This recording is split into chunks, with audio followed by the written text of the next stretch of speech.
Naunta ha.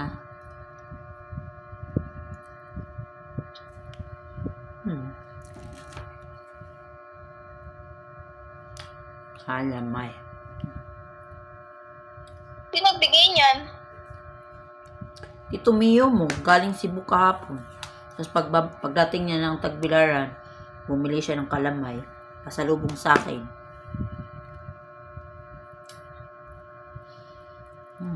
Okay, but... Naunta.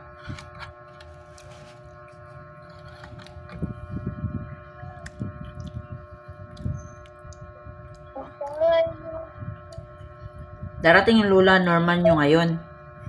Andun, Tito Mio mo nandun nagsundo sa Panglao.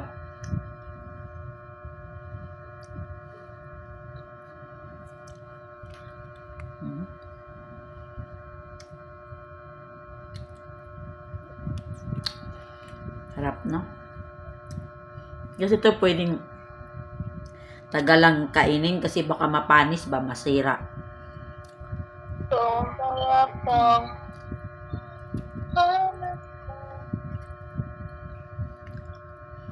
Harap.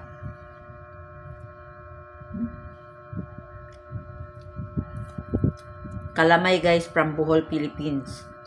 And see the coconut. Okay, kalamay. It's very say tawag ani special food in Philippines. Special kuan man siya murag kanang dessert man siguro ni. Special. Sige na mama, babay na. Ingat nga. Ingat. Love you. Yeah, bye-bye. Tingin na ka, bitira. Taray? Ikaw nga dyan mataray dyan. Bait-bait ko nga eh.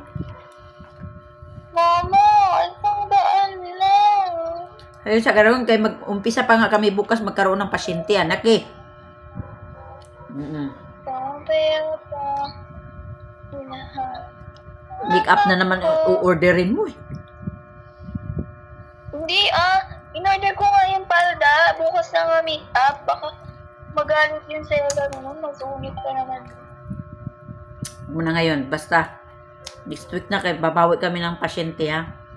Mga anta guys. Kalamay.